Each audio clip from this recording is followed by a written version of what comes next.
everyone, it is Jess here from the Scrappy Sisters, and thank you for joining me for a Kitaholic Kits design team layout. So for this layout, I started off doing the exact same packaging technique. So for those of you that missed it and was a bit grumpy at me, in the pineapple layout, this is the exact same way as I did it for that one. So I'm squeezing out my dried marigold distressed oxide ink refill onto a big piece of packaging, and then I'm actually pressing the paper onto the packaging instead of the packaging onto the paper. And the reason why I'm doing that is because I find that size piece of packaging a little bit hard to manage. And I find it hard to maneuver it to get the shape that I want and to be able to control the piece of packaging. And I end up getting a bit of a mess and not really liking the way it comes together. So I'm just doing another big splot here.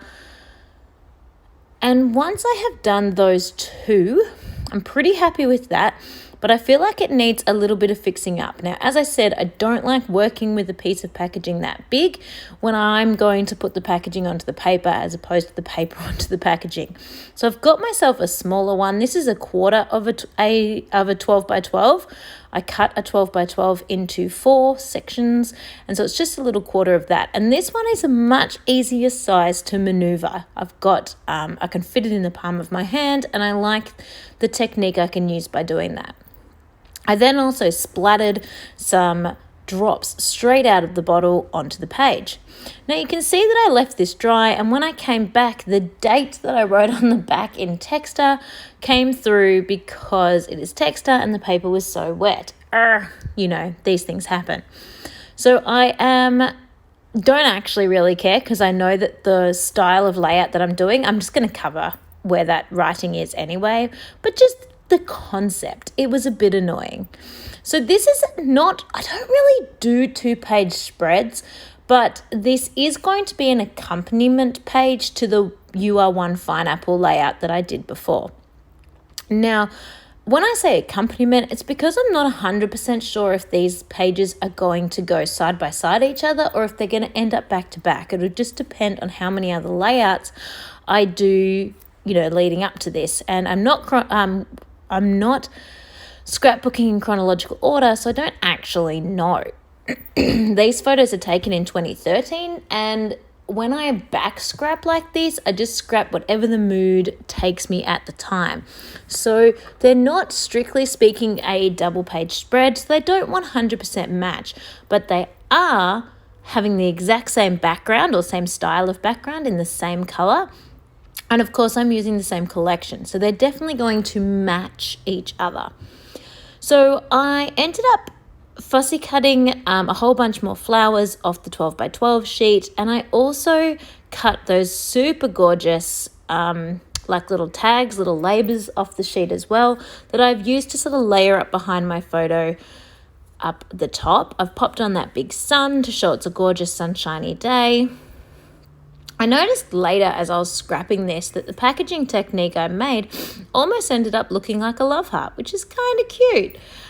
Certainly not my plan. I didn't deliberately go out to make it look like a love heart, but I'm not grumpy that it happened.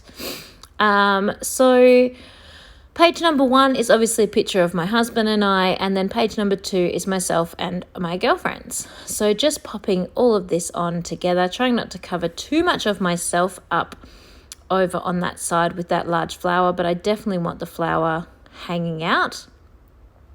Sliding in a few little layers of other flowers in amongst the tags. I tried using tweezers for a little while because I've seen other people use tweezers for little fiddly bits, but for me it was just easier to get in there with my fingers. The tweezers just made it an even slower process for me, so I just ended up just grabbing it with my fingers and doing that.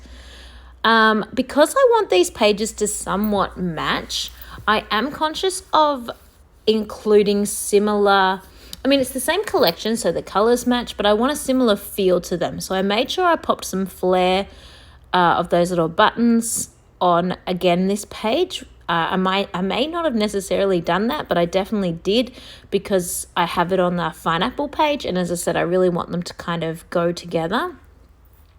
And I'm also going to put that last little cocktaily drink on there as well, kind of for the same reason. A, it matches because we've got our champagnes, but B, also just to tie it in with what's happening on the other page with the other two cocktail drinks. I just think it's nice to kind of have things that deliberately show that they are matching pages.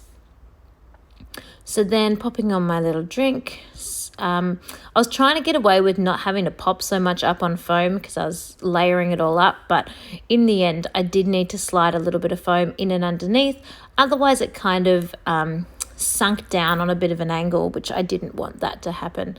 So supporting it all with the foam was definitely the best way to go, and I end up doing that with that little pink flower near that flare button hay as well. So I decided I needed a black title just to go with the You Are One pineapple, because obviously if you can remember back, I coloured in the You Are One in black, and again, if these are going to be side by side, I really wanted it to kind of tie in together.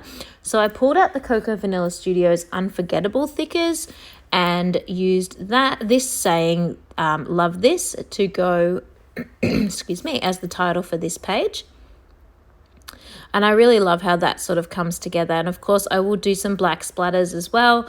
Again, I know I'm saying this all the time, again, just to link in the black, but also just to pair it up with the other layout as well. So then popping these on now. And I will also colour in some of those Jen Hatfield love hearts as well, just to tie those in.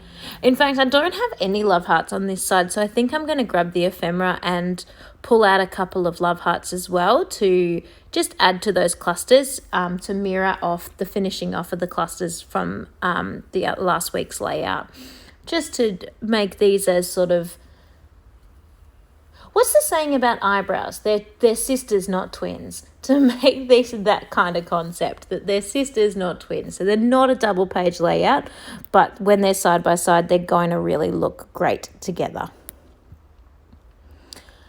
So here I am now pulling out those last little bits of love hearts to pop on. Then I had such a play with how I was going to do the colors, such a small thing, but you shouldn't put pink and red together because they clash. But I really didn't want red and blue together because that's the theme colors of my husband's football team, and I kind of didn't want that sticking in my brain.